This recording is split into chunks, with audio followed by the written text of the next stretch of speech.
I'm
everyone's dead.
We're live. Hello! Welcome to the Pretenders Podcast. I am your host, Leon, also known as Lazy, and your guest host is the amazing, the incredible Four Bears. Hey, how's it going, everyone? Hope we're all doing well on this wonderful, wonderful Sunday morning. I'm doing great. It's snowing outside here in Seattle, and well, I'm excited to, talk about my favorite game and talk about my favorite community. How are you? Thank you for having me on your show. No, thank you, Four Bears. You have done so much with the Pretenders Podcast, and I am glad that now you are giving me the torch to pretty much present the Pretenders Podcast. But, first off, I believe that we're going to be going with week one results and how things have been going on. So, with week 1 results, Mercury Cougars got a 4-0 due to the fact of forfeits with Skyhounds, same as Seven Sins with Toxic Shocked, and with Lightbringer's Legacy with Toxic Storm Academy also giving forfeits. The other teams, such as Ultrawave, Ultrawave getting a 3-1 against Action News Team, Night Ops having a 4-0 against Suya, Seven Sins Academy 4-0, Alpine Wolves 3-1 with Mile Esports, Lightbringers 4-0, and then Single Woman Your Area Academy 3-1 against Behind Action News Team. So, and yeah, my, what a week it's been. It's been a lot of really, really fun games. I had the fortune to, kind of go through all of them. Wasn't able to go through some of the Academy games. I think the Single Woman in Your Academy, which is what it should be called in my opinion, but the Suya Academy versus Behind Action Team, that game unfortunately wasn't streamed. But from what I did see, wow, like it is week 1. Every single team is going so full force into wanting to, like amp up those map differentials as soon as possible.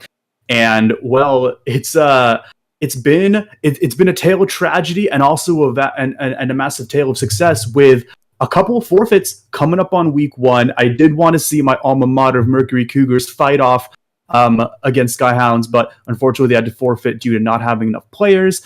Similar stories with Toxic Storm and their Academy team. But what we did see was some amazing Overwatch. The Ultrawave Action News Team fight was my personal match of the week. Really solid play from both sides. Ultrawave, you know them as these really, really good veterans of Overwatch Pretenders with really all-star names like Rice, Honksy, Opsid, and so on and so forth, and Ronan and Desertian. Oh gosh, a lot of people that have had a lot of existing synergy, because not only do they know how to play in a team, because they're all sort of made from people from different teams, and also because they have a lot of pug experience together. So it's kind of like this was a team that was sort of formed from a lot of the best parts of a lot of other teams, and I'm really, really looking forward to seeing what they can do next. Another team I wanted to... Oh, sorry about that. Go ahead. No. I would say with my favorite game was actually the Alpine Wolves versus Mild Esports, due to the fact of so many weird things are happening with their Ryans, and even great plays having to just deal with their tanks. I would see that they had great synergy compared to all the other teams in this recent week, and it was just interesting to find, to see this out of looking at back during other seasons from season 0 into season 1 and 2. It's just nice to see a new, coming of age type of thing, and also with the fact that now there's not a lot of teams who really do wish to play goats. We thought we would see it, but no, we didn't. And you can see this with the Academy team players, that they weren't even playing goats all that much, and when they did, it was mostly just trying to stall. When everything else, they would just pick cool comps that they felt comfortable with everyone felt comfortable with, and not trying to be we are going to make this game the worst game ever. We're just gonna have fun, like how Overwatch is. Yeah, it was really interesting. Sort of going back on the Alpine Wolves and Mild Esports game. Alpine Wolves, they were the champions of last season, and this week 1, they're still looking to bring over that star firepower.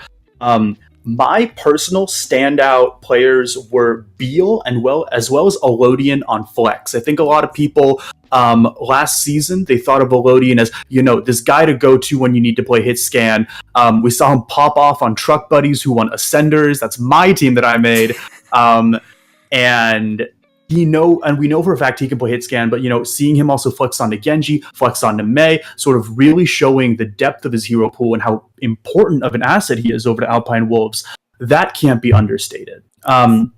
Mild Esports, also with these flashes of brilliance, I personally really like their DPS lineup of XYS and Juice. They were giving Alpine Wolves a run for their money over on Hanamura. Go watch that map if you really want sort of an insight on what they're capable of.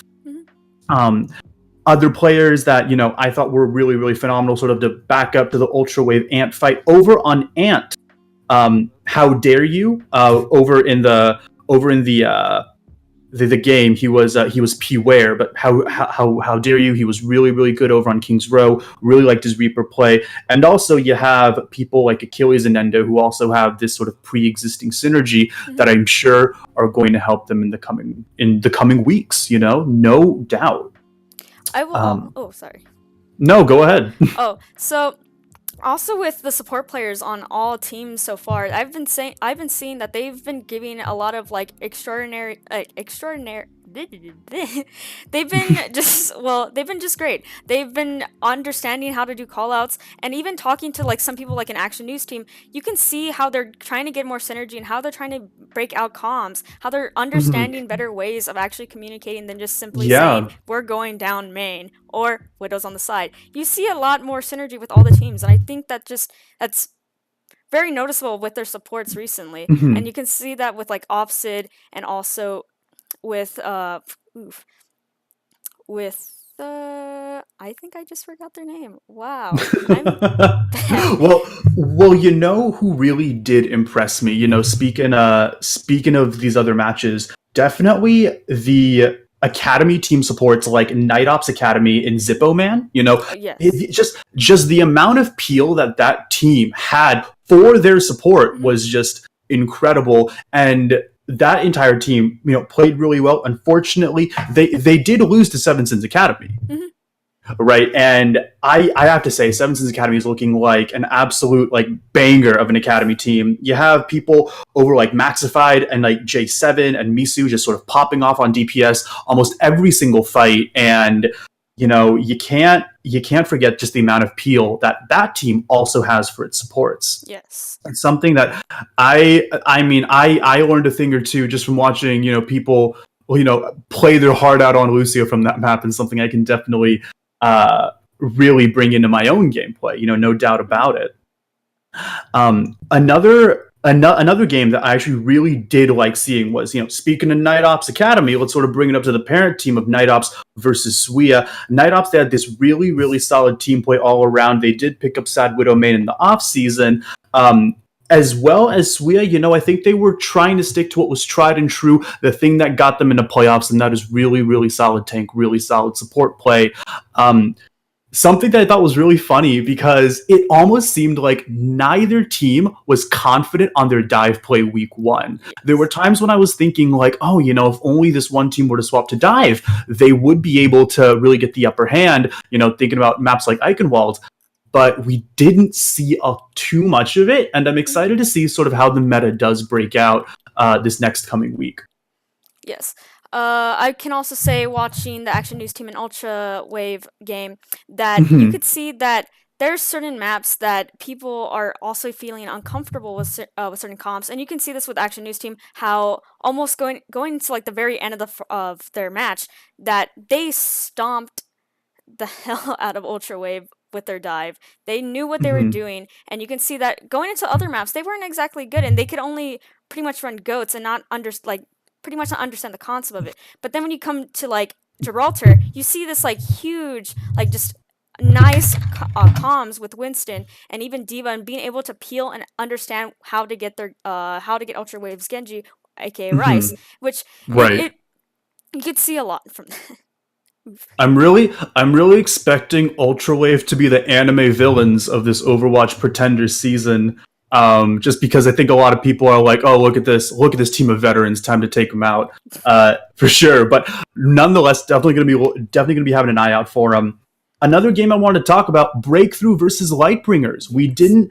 We haven't talked a lot about that yet, and I mean, I'm consistently astounded by the way that Lightbringers is able to churn out these incredible DPS players, right? We talk about people like Dork, like Saskan, like Fishling, all of which are incredibly consistent in their own right. It's what Yes. really brought them over to a 4-0 victory over Breakthrough. But that isn't to say that we shouldn't count out Breakthrough just yet. I feel like a lot of people did that at the end of season one, or forgive me, season two, last season.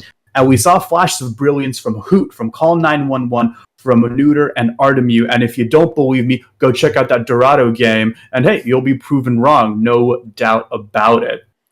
Um, Mhm. that being said, it's tragic that we weren't able to see a good third of our teams play Yes. this week. I was really excited to see Mercury Cougars play their new pickups of Herbs, Hayate, and I think it's Arky.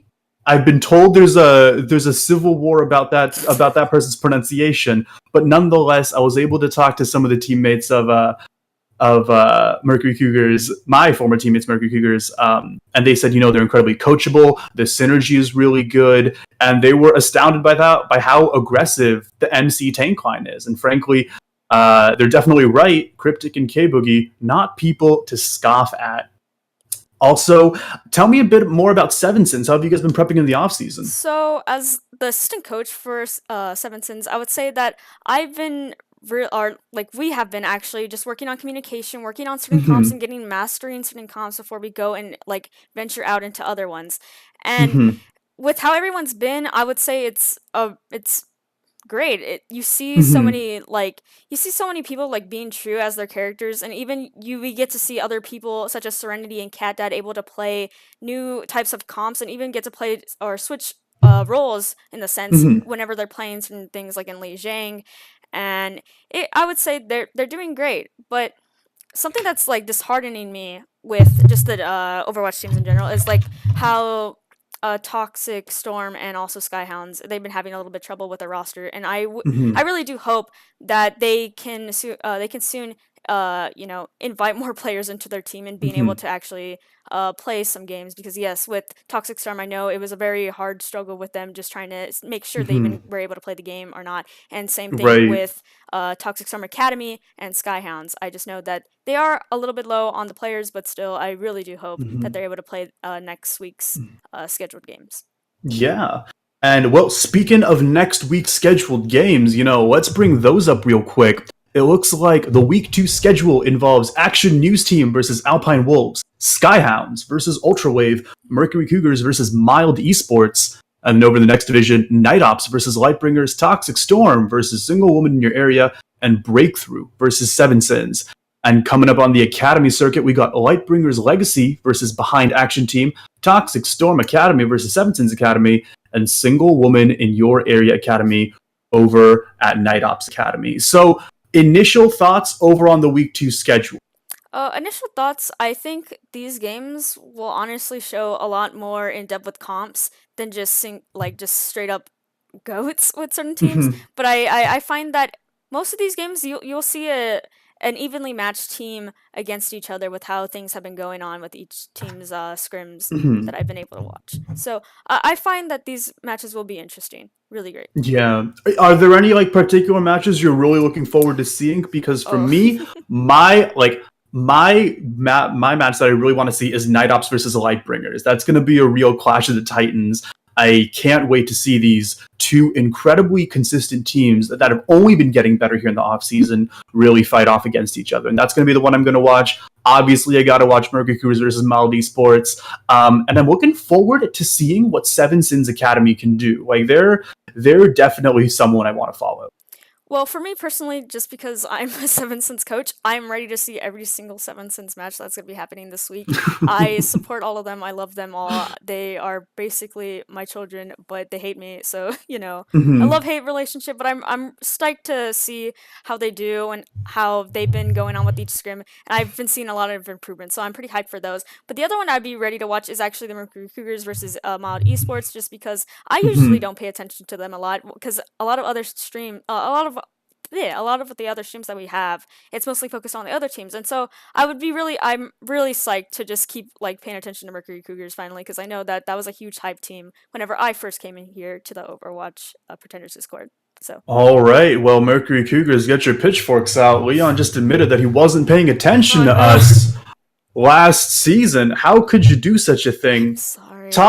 Talking about last season, I think it's only fitting that we do have a quick little recap of what happened last season. We had Lightbringers, Single Woman in the Area, Alpine Wolves, and Nova over in the semifinals. And it was Lightbringers versus Suia, Alpine Wolves versus Nova, and it was Lightbringers and Alpine Wolves over in the final, with Alpine Wolves winning there were a lot of people really, really hungry at the end of at the end of when people were choosing playoffs. I know Mercury Cougars said, I really wanted to get into playoffs. We were tied with Lightbringers for the playoff spot, but they did win our game against them, so Mhm. they did get to go to playoffs and eventually finals. And over in Division 2, it was really locked last season, just always going between Ant, Night Ops, Suia, and Seven Sins, always going back and forth.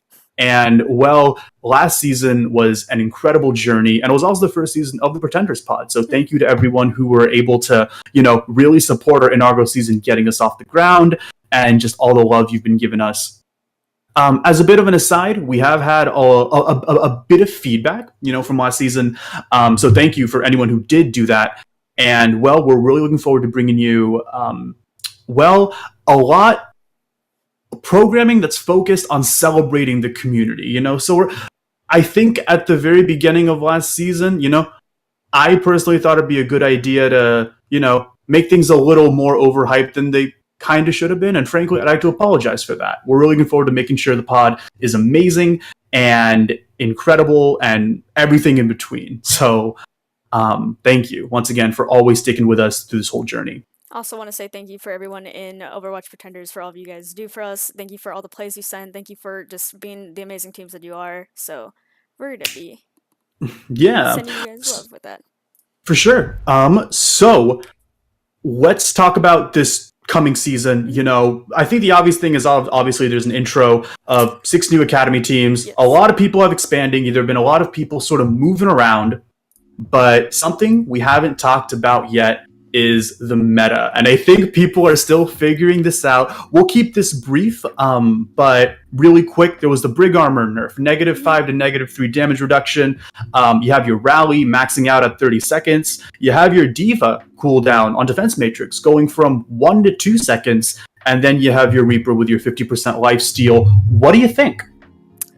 What are your initial thoughts? Personally, I do believe that Reaper will be more in the action. And you did see that during Week 1's first games with Academy players. They would usually play Reaper. And even with Ultrawave versus Action News Team, sorry to mention them again. But it's your favorite game. It is, oh my gosh. No, but they did play Reaper. And you would see you really will probably see more Reaper play. Unless you have a coordinated team on your opposite end, which can obviously take down Reaper if they're going to be coordinated enough to do such.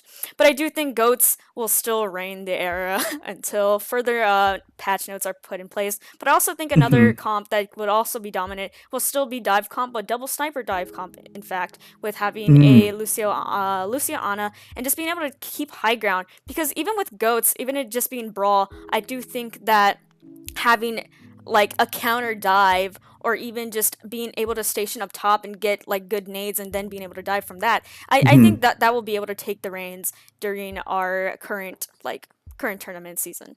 Right.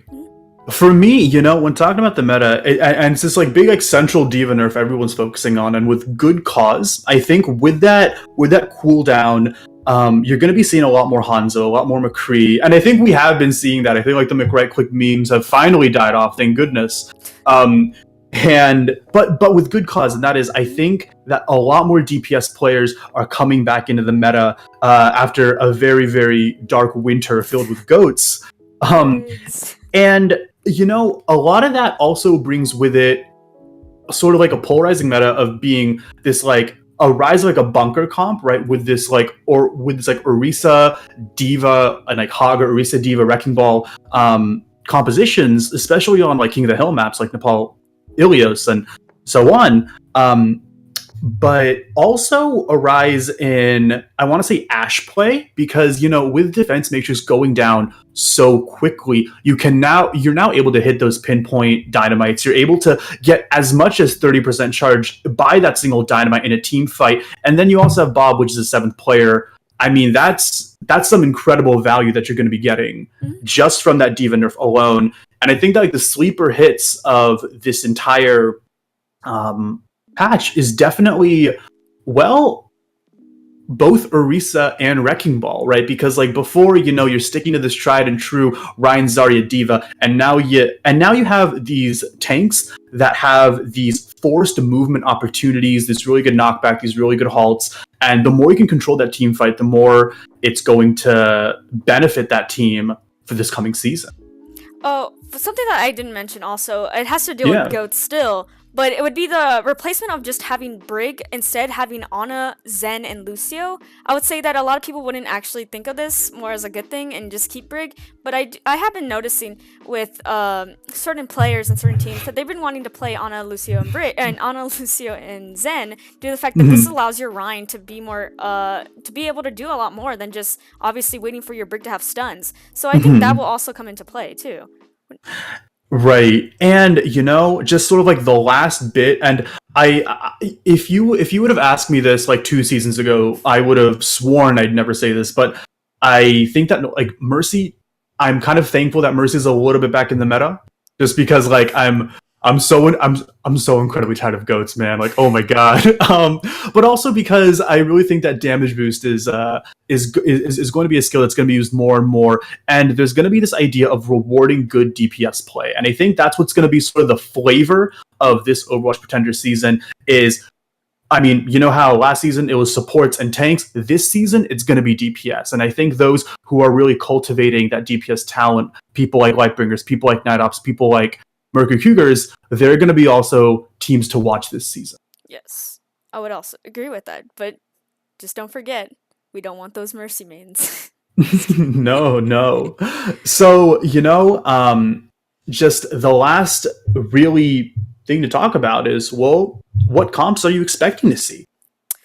Oof. Just with all this discussion, Goats isn't dead by any stretch of the imagination, right? But I'm expecting to see like a good amount of triple DPS. I'm expecting to see a good amount of like tank, like 2-2-2 dive, right? So, but what about you? You're the coach of Seven Sins. You obviously know more about this than I do.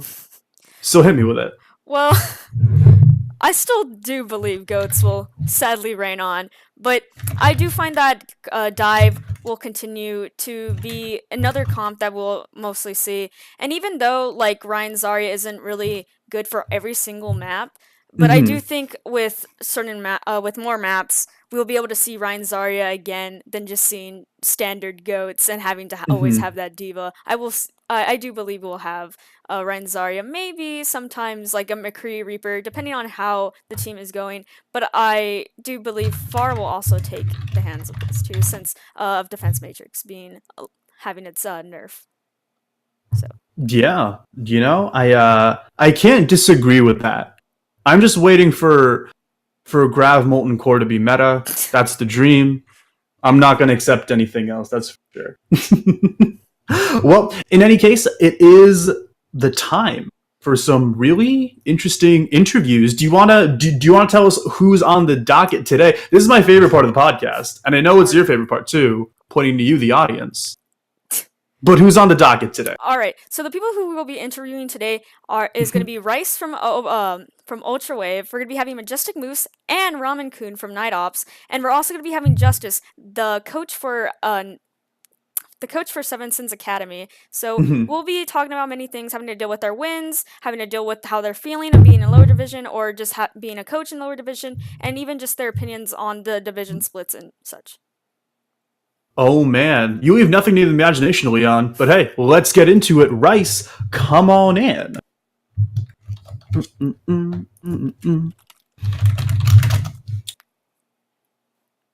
Rice is dead. Oh man, I really hope he's able to make it. He said he was going, and he said he'd be back. I'm gonna cry if he isn't here. Yeah. Ooh, oh, there he is! Oh, there he is. The legend. And while we're getting sort of everything set up, Rice, why don't you introduce yourself? Who are you? Okay, so I'm Rice, and I play DPS for the Ultrawave team. Okay, cool. Okay, well, well, Rice, you were formerly on Toxic Storm. Yes, I was a part of Toxic Storm, sorry. Ultrastorm, the new team. The new super team. I was part of Toxic Storm for most of the Overwatch Pretender seasons, from like season 0 to the last season, I believe. Yeah, and it was your flex DPS play that I definitely had a really solid eye on, and I was always really, really impressed. So congratulations for being picked up on Ultrawave. Tell me a little bit about Ultrawave. What's the team like? just anything you got. Well, Ultra Wave, it's just mainly full of bugbears. It's very a good environment, really. We have a lot of good synergy. It's a lot of good mechanics, good game sense. It's a very solid team overall. In my opinion, it's one of the strongest rosters in the league in terms of overall performance. And you have a lot of experience in the Overwatch Pretenders belt. You have these industry veterans like, of course, I mean, yourself, you have people like Ronan, you have Opsid. Who do you think is your biggest competitor in this coming season? Probably everyone else's, which is Alpine Wolves. Okay. And, sorry, go ahead. They just have a really solid roster overall. Like, they have really power DPS in Elodian and Beetle. You got Nathan, he's a really strong main tank, and the rest of them are really good. Yeah. And they have like the solid GOATs composition we saw in the last season. So tell us a little bit about how you got involved in Overwatch Pretenders. Well, one day I was just browsing Reddit, on the subs like Overwatch University, and I saw this post from Ember who like joined this, this beginners league. I'm like, sure, why not? I'll join. And I was like, what, back in April of last year? And I've just been hung around since then. Yeah. Dang. All right. Well, tell us. Well, first of all, welcome back to this new season. We're glad to have you here. Glad you stuck around. Yeah, thank you. I'm glad. So let's talk about Action News Team real quick. You just fought them. How was that game? Could you give me a bit of a play-by-play of like how was each map? What was going through your guys' minds this first week of the season? Tell me about it. Well, it was not like one of our hardest games, but it was just very interesting because it would really like let us show off what we practiced off during the scrims we had. Because like before that match, we had like something like 6 scrims, so we practiced a lot of like goats, a lot of different other compositions, some dive, things like that. And so we just want to try those out and show them off to the server, to our viewers. Exactly. And you know what? It sounds like you guys have a good amount of a fan base as well, no doubt about it.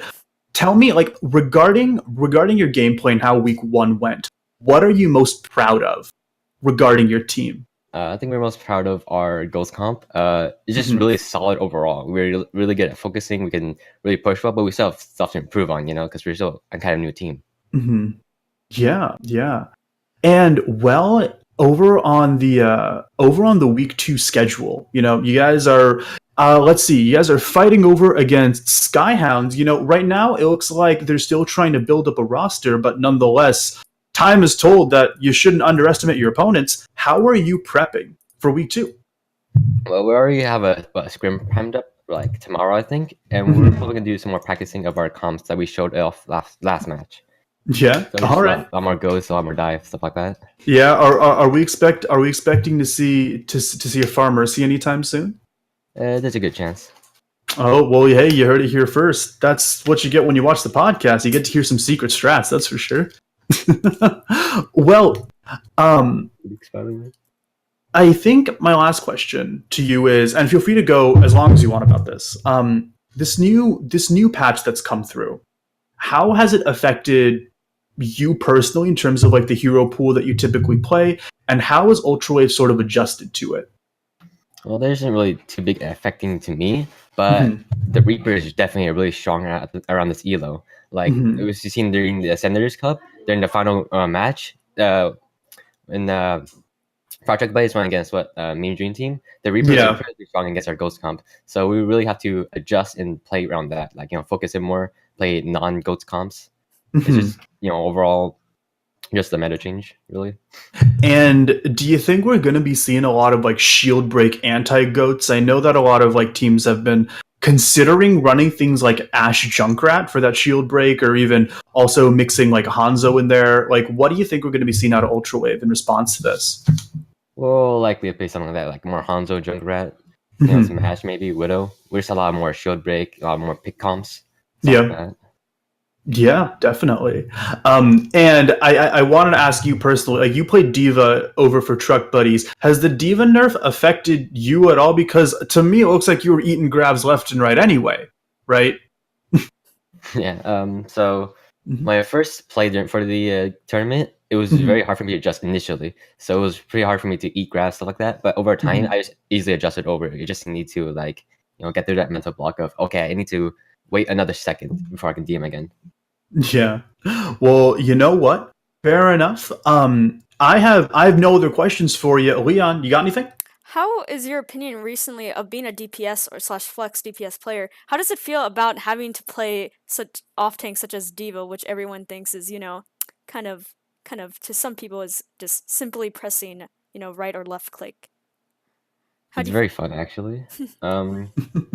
People might think it's like kind of brain dead. You just hold a key and you do stuff, but Mhm. it's just a lot more game sense and mechanics. Considering I play Zarya and Diva, so it's just a lot of mixing together, trying to get most value, protect my main tank, protect my supports, stuff like that. All right. All right. Well, you know what? I don't have any other questions. And Leon, do you have any other questions? From my knowledge, no, I don't. You answered pretty much every single one that I would have. So So Rice, now's the time for like plugs. If you have any plugs, like now's the time to do it. Tell us a little bit about what's going on in your life. Please add me at Rice number 11440. Please, I need friends. I need people to duo queue with. Thank you very much. All right, and once again, thank you for being available. thank you, Thank you. Rice. All right, Be on thank here. you. See ya. And once again, that was Rice. Be sure to add him on BattleNet at Rice number 11440. I think that's what he said. Yes, I believe that is what he said. Wonderful. He needs friends and people to duo queue with. Who Alrighty. wouldn't want friends? I Nice mean, request. honestly, who would, right? Next on the docket, we do have both Moose and Ramen-kun actually coming up over from Night Ops to talk about their recent game. Let's get them in here.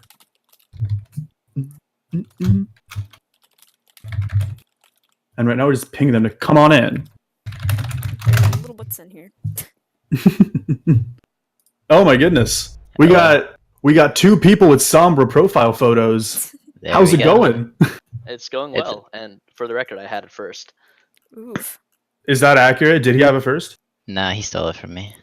All right. Yeah. Well, Death of who has the better somber profile pic. well, while we're getting everything set up, why don't you two introduce yourselves? Okay, so I am Moose. I am the hitscan DPS player for Night Ops. I've been in the server for a little over a season now. I joined before the start of season 2. Ramen.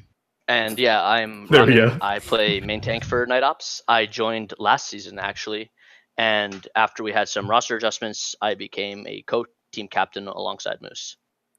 Wow, so both of you are team captains here of Night Ops then. All right. Well, thank you so much for, being here and, just making yourselves available. And congratulations on your victory in week 1 over Single Woman in your area. Thank Thank you. you. Yeah. So talk to me a little bit about just how that game went. What were your thoughts going up here against the playoff team at the end of last season? Just tell me about what your offseason's been like. So It's been a bit of a grind. We've had like a lot of new players picked up, and we had to establish synergy really quickly. Suya was actually the team that knocked us out of playoff contention last season. They 3-1. So it was a bit of a grudge match?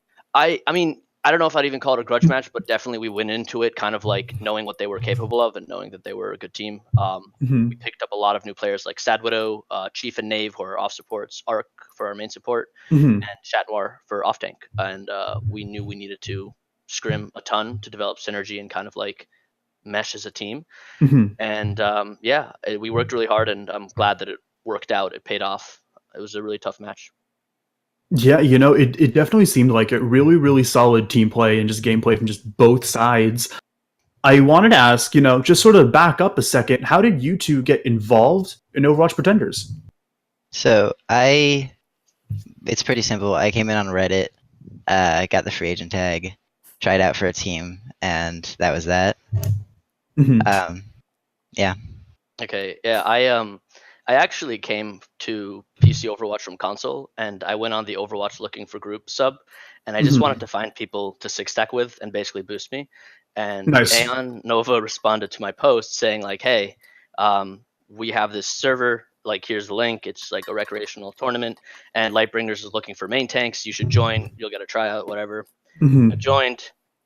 ended up not actually getting a tryout with Lightbringers, but then Beetle. No, it actually worked out. It was for the best because Beetle reached out to me and was like, "Hey, Night Ops is looking for a main tank. Do you want to try out?" I did. It worked out, and yeah, I've been here since. All right. Well, that's truly a great story. One befitting of now both you being put on one of the more feared teams in Pretenders right now. I want to talk just a little bit about your guys's dive, just because on that map or on that match against Suya, I felt like there were a lot of places where it almost seemed like you guys were hesitant on dive, and I just wanted to ask about, like, was that like a deliberate choice to like always wanting to play that really like brawly, like almost pseudo goatsy comp, but I know that you guys, you know, sort of flexed a little bit on hit skin here and there, or really what was the thought process behind the choices and comps you guys made this match? There were a few times that we were considering running dive mid-match, but I think during the match we were feeling really confident on our Ryan Zarya, and we thought we could win the tank duel with it, so we just went with it. Anything to add? I don't know. I think that with dive, we knew that Suya liked to run goats. We knew that with dive, with the aura healing going on and the armor pack, there's a very small window when you can actually secure kills. Yeah. We also know that it's really easy to get punished, so we figured kind of like, why make it more difficult for ourselves? We mostly actually just ran 2-2-2 comps against them, but we didn't really do much dive, like you pointed out. Stuck to Ryan Zarya. I can't help but think that there are a lot of teams this season that almost like to spam Ryan Zarya as sort of like the go-to default comp for sort of like going in on any given map. Do you think that's here to stay, or do you think we're going to be seeing a lot of like meta stratification this season? I think that Ryan Zarya it's easier to do. That's like I play Reinhardt, I play Winston, and I definitely find Reinhardt to be less abstract than Winston. You have to be a lot more careful. You're a lot more fragile when you're playing Monkey, and the way that you create space, at least for me, is a little bit more difficult to understand.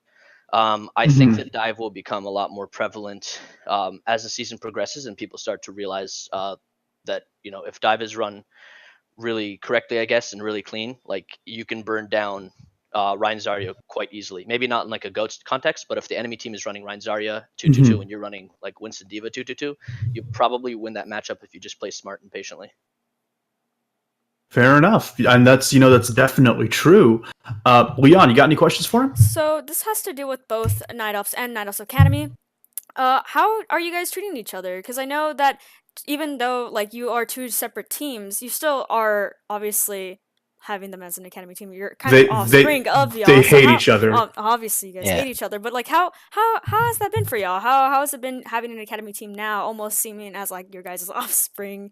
Like, are you teaching them or? Don't you also coach an academy team, Leon? No, don't you coach Seven Sins Academy? I don't coach Seven Sins Academy. I only coach upper Seven Sins. I don't coach academy. So I think that our coaching structure is actually very unique compared to a lot of the other teams in the sense that our coaches kind of act as coaches for both teams, and we have our head coach primarily as the upper team coach, and then our assistant coach as the lower team coach. And then on top of that, all of the upper team players try to meet up with their counterparts in the lower team and kind of relay information to them, both that we know on our heroes as well as information that we've been taught by our coach. And we think that it helps them learn, and two, it also helps to reinforce things that we've learned. Makes us really think about it a little bit more. Kind of like how like teaching other people also sort of reinforces those in your mind. I get that. I get that. So does that mean that people in Night Ops do like VOD reviews for people in Night Ops Academy? Occasionally, yeah. Oh, that's cool as hell. Trying to build your own coaches. I can dig that. So I also want to sort of reel it back, talking about your week 2 games. You're going up against the Lightbringers, right? They were finalists last season. You know, definitely not a team to sneeze at. The game I'm going to watch and looking forward to the most this season, sorry other teams, how are you guys how are our Night Ops preparing? So we're definitely taking them very seriously. If I'm not mistaken, they're the only Pretenders team that has an above diamond average SR. So they have, not that SR like is purely indicative of skill, but they are all really good players. I don't think we can get too into depth into like what it is we're planning to run. No. I wouldn't ask that of you. But if you want to say it, do whatever is comfortable that you are allowed to say. I don't know, Moose. Do you have anything? We have a few things that we've been working on, but I don't think that anything's ready to come out yet. Fair enough. I mean, I do see two Sombra icons in front of me, so if that's any indication, I mean, I'm expecting to see a lot of that, right? I mean, I wouldn't be surprised. I'm just putting that out there. That might be a safe bet. Yeah, well, it's double Sombra. No limits, 6 Sombras. Let's go. Yeah. I want to talk a little bit about the meta and how it's been affecting Night Ops in particular. How have you guys been adjusting to it? Are we going to be seeing a lot more DPS come out? What are we thinking? Yes, we will be seeing a lot more DPS coming out. Cool. Nice. Good stuff.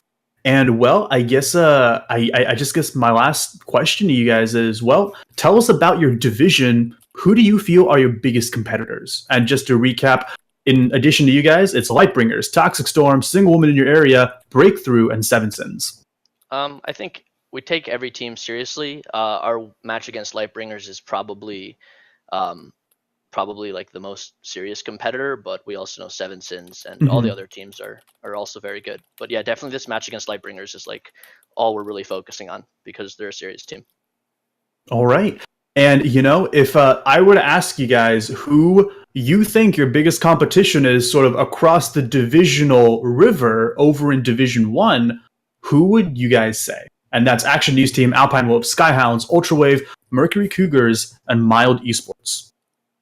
I think that there are two that kind of stand out there to me. It's really hard to say, but obviously there's that target on Alpine Wolves' back.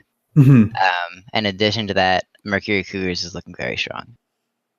Interesting. All right. Well, you know, I'm sure they think you guys are very strong too.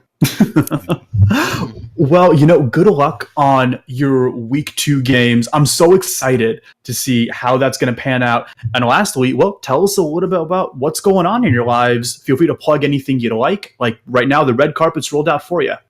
Hey, Ramen, you go first. I don't have any plugs. Okay, I have 2 plugs. I'll make up one for him. So first off, or shout outs. Go ahead. Yeah. Go ahead and shout out. Yeah. Okay, so I'll give it a shout out. If I had to choose one, I guess it would be to our coach Twig, because last season Night Ops didn't have a coach, and now we have a coach, a pretty good one, and the difference is significant. I feel like we're improving and meshing a lot as the team. So yeah, that'll be my shout out. Okay. Sweet. Okay. Twigs. So, hey. My 2 things are, 1, go check out Chat Noir's Twitch, twitch.tv/chatnoir01. And then the second thing is actually there's a Widow tournament that's going to be happening on the 23rd of February. And I'm posting an announcement right now, but everybody should go sign up. It's a Widow headshot tournament, and anyone's welcome to play. Yeah. Nice. Yeah, it's over on February 23rd over at 6 EST. Are you guys going to be at the official Overwatch Pretenders meetup for week 1 of the Overwatch League in Burbank at all? I won't be there. I'll be close, but I won't actually be there. Oh. Yeah, well, stadium. That's all you got to do. Well, you know what? Just as an aside, I hope to see everyone in chat there. I'm not going to be there, but I hope to see everyone in chat there. And well, both of you, thank you so much for making yourselves available. And hey, good luck week 2. Thank you, Ramen. Thank you, Moose. Thanks, guys. Thank you. I see you. And once again, that was Moose and Ramen. Be sure to check out their coach's Twitch. I think they said Twiggles and Twig. Okay, got it. Twig, not Twiggles. What? Wait. Never mind, Twig. And be sure to check out twitch.tv/chatnoir01. Check out that headshot Widow lobby that's been posted in announcements right now. And well, yeah, just thanks to both of them for, coming on. Looking forward to seeing what Night Ops does this next coming week. our last, but certainly not the least, interview guest is Justice, and he is the coach or team manager here for Seven Sins Academy. Is that right? The coach. He's the coach / team manager. Yes. He is. All right, and let's get him in here.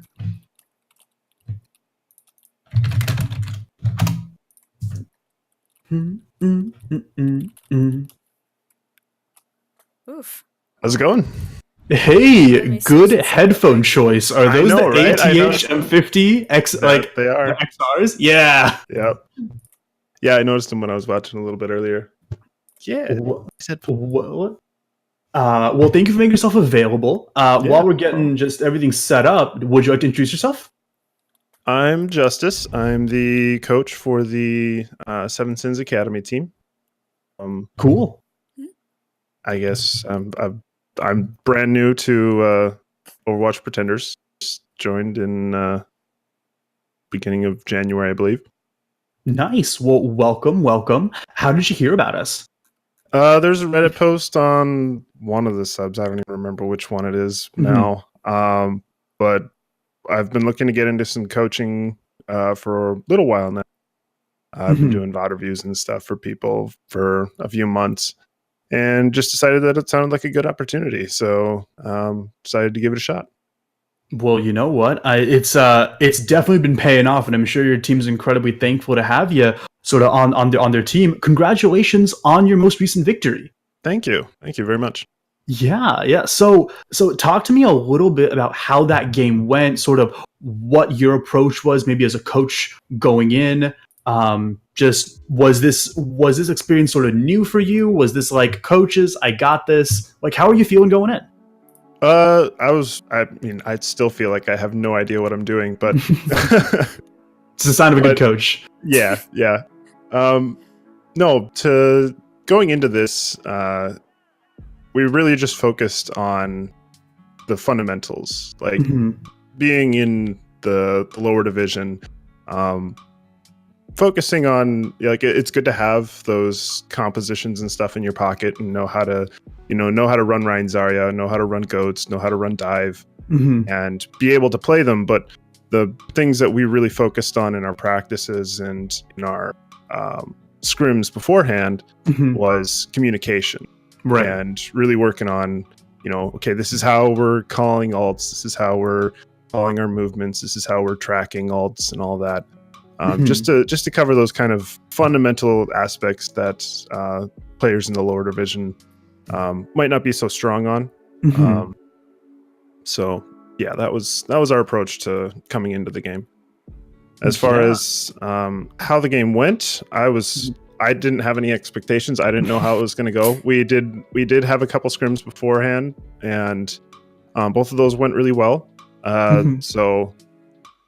But I wasn't expecting us to 4-0 against Night Ops. They formed a while before us, because we only just recently got our roster together like 2 weeks ago, I think. So we haven't had a whole lot of time to play together, and go ahead. Oh, forgive me. Well, it really goes to show even how impactful those first 2 weeks were. There were a lot of what I would consider these like breakout moments and these really like flashes of like amazing gameplay from players like Maxified, from players like, is it the OG Pianist who's on? Yeah. Yes. Yep.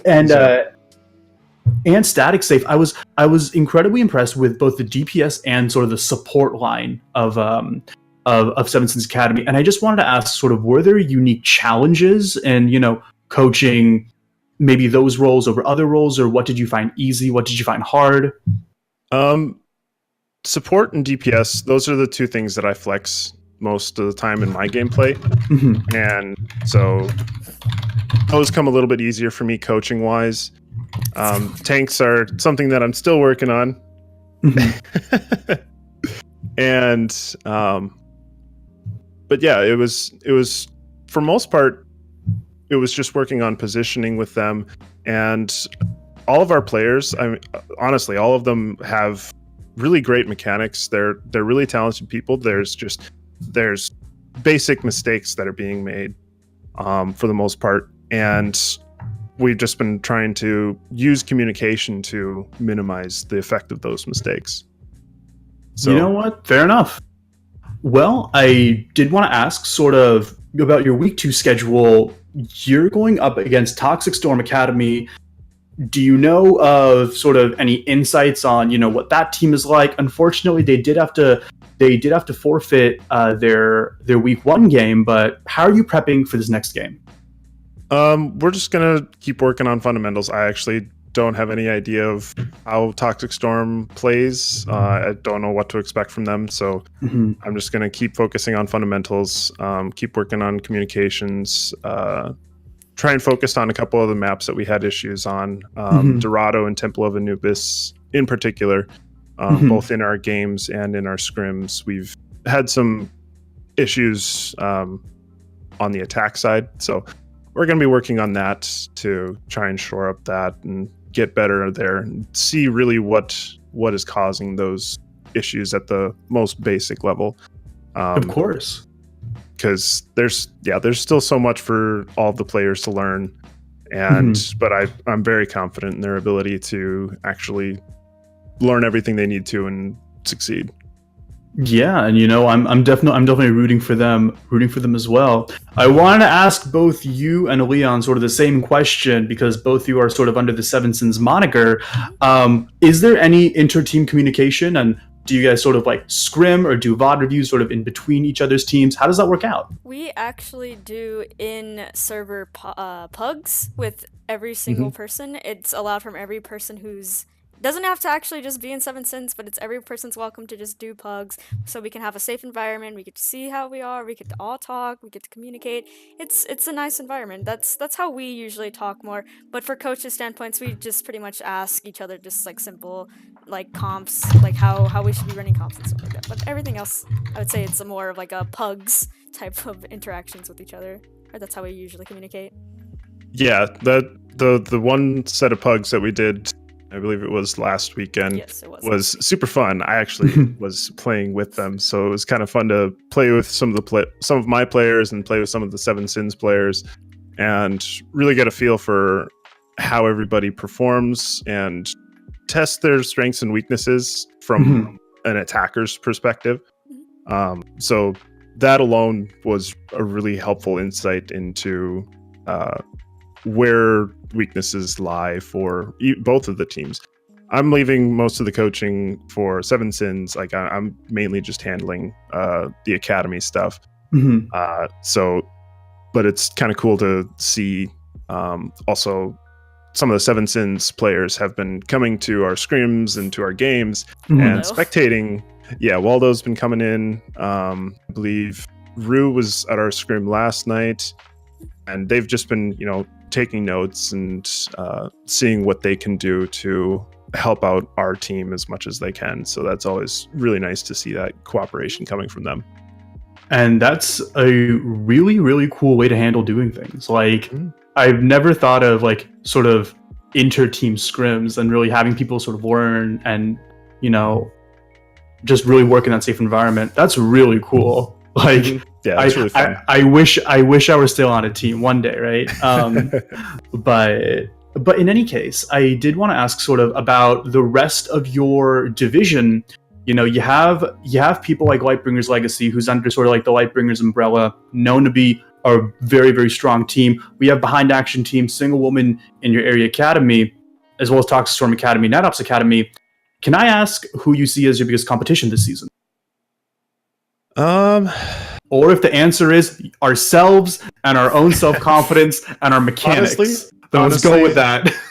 Honestly, that is probably the biggest thing.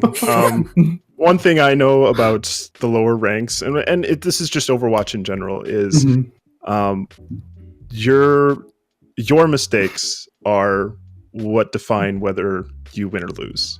If you're making mistakes and not doing anything to account for them or to cover for them, right? Like, you can make mistakes, and if you have the rest of your team backing you up and covering for those mistakes, those little things, you can still go very far. It's just making sure that we're minimizing those mistakes, working on our mechanics all the time. Because mechanics are something that everybody can always improve at. Learning better game sense, learning the maps better, learning the comps better, learning some set plays that are kind of, something we keep in our back pocket for, kind of a do or die moment. Doing those kinds of things to really work on our team and not worry so much about how everybody else is playing at this level. We're going to try to address what everybody else is doing the best we can, but it's not something that I'm overly concerned about. Well, nonetheless, I'm really excited to see what Seven Sins Academy has in store for us over in the Academy circuit, and well, good luck to you. I'm really, really excited. No doubt about it. Well, is there anything you want to add in terms of like plugs, shout outs? Right now, the red carpet's rolled out for you, and the floor is yours. All right. First of all, I'd like to say a shout out to Solus, our manager. She's done a great job of making my life so much easier as a coach. She's taking care. Yeah, she's been taking care of the scheduling and keeping everybody together. She's just a beacon of positivity in our team. So shout out to her for being our excellent manager. And also I'm on Twitter at Justice Reigns. I'll type that in the chat. It'll link to that because it's spelled a little weird. Is it Justis Reigns? But it's Reigns as in like reign over, like REI, like Atlanta Reign. Yeah. Got it. Okay. Yeah, like that. Perfect. And that's about it for plugs and stuff like that. So. All right. Well, Justice, thank you so much for making yourself available. We're so happy to have you as part of the Overwatch Pretenders family. And well, hey, click some heads out there. All right. It's been my pleasure. Thank you. All right. Take care now. Thank you. And wow, once again, be sure to check out, that was the that was the team manager of Seven Sins Academy. He is the coach of Seven Sins. The coach. Yes. The coach of Seven Sins Academy, Justice at Justice Reigns, JUSTISREIGNS over on Twitter. And well, that does bring up sort of the last of the interviews. And so now it's time to go into some community highlights. Do we got those all up? I am actually checking currently. And also, sort of as a side note, while Leon's getting that up, this new season of the podcast, we are working with a new system. We are working with a lot of new graphics. So if you think it looks slick, you have Achilles, currently from Action News Team, to thank for that. Achilles, if you're listening, thank you so much for making this wonderful podcast look the way it is. And additionally, the very first song you heard at the very beginning of the show, that's actually Yvette by Nick Wolf, also known as Solitude. That's right, our very own Alpine Wolves Off Tank makes amazing music. Check him out on Spotify. And well, give him some love, no doubt. I think he just came out with his most recent EP called Home, and it's incredible. And it's something I listen to in my car ride on the way to work. So that was your sponsorship. I'm not getting paid for it. Leon, how we on we're clips? Getting them up currently. Sweet. I am just having to fix it. That's it. Yeah. So in the meantime, let's see what Twitch chat has to say. Puppy is actually over in Twitch chat. Fun fact, he was the founder of the Pretenders podcast along with myself, but it was originally his idea. So give him lots of love. And well, the person with the sword in front of his username, that's Rick, our very own admin and supreme ruler of the server. So say hey to him too. But yeah. In any case, huge shout outs to everyone watching right now. Love you guys to death. Thank you for making it available. And although you're not obligated to, have you noticed that there's a purple sub button? Just putting that out there. I don't get paid for that. It's probably Spidey. I think he owns the server. So if you want to give Spidey some money, hey, do that. You'll give money for the server, for us to do many more things, for us to get more better streams. Just Website. That's Yes, right. website The mainly. website's gonna be something. Yeah. Mm-hmm. It will most likely go to the website so we can have better Probably. reach with Yeah. that. Probably. But in any case. Almost got this. We almost got this? Yes. Sweet. Okay. What else is going on? Let's see what chat has to say. There was a person here earlier seeing what Overwatch Pretenders was. Hopefully he likes it. But in the meantime, no worries. Don't even stress about it. All right, cool. Well, here we go. We're going to be showing streams from the entire week, including some Clips Academy games, from highlights. the entire week. Sorry. There Highlights, we go, yeah. clips, play the games from the entire week. Sorry, my bad. All right, let's get started. And I'm going to need you to live narrate this. So, this first one is having to deal with single in your area, and also the next one now goes into Action News Team and Ultra Wave. This has to pretty much deal with Honksy eating a beet instead of actually eating the grabs that were brought out. Wow.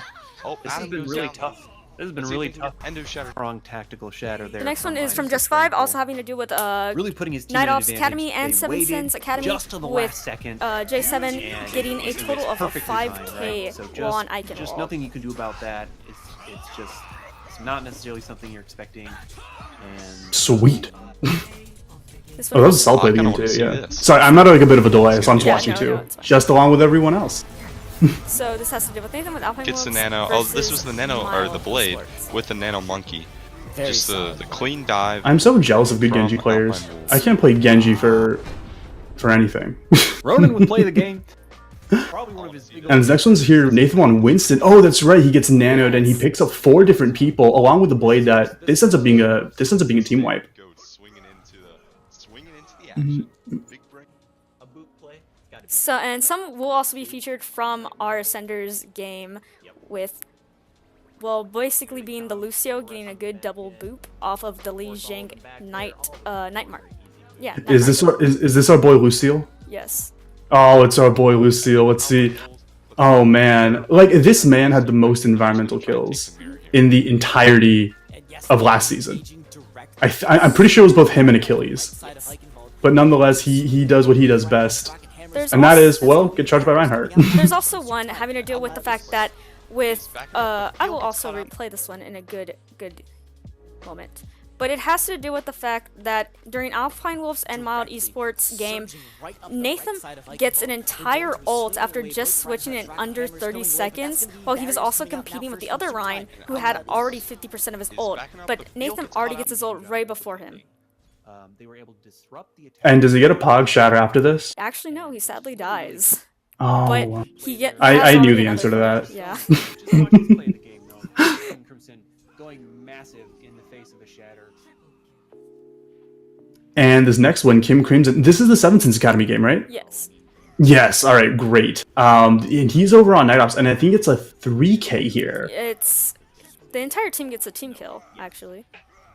Oh, sorry. I was talking like just him, but yes, Oh, yeah, yes, team yes, kill. yes. And this right here is Stud from Meme Dream Team over from Ascenders, getting, and like this was a full team wipe. I remember yelling it into the mic when this was happening. Well, my own personal mic, but nah.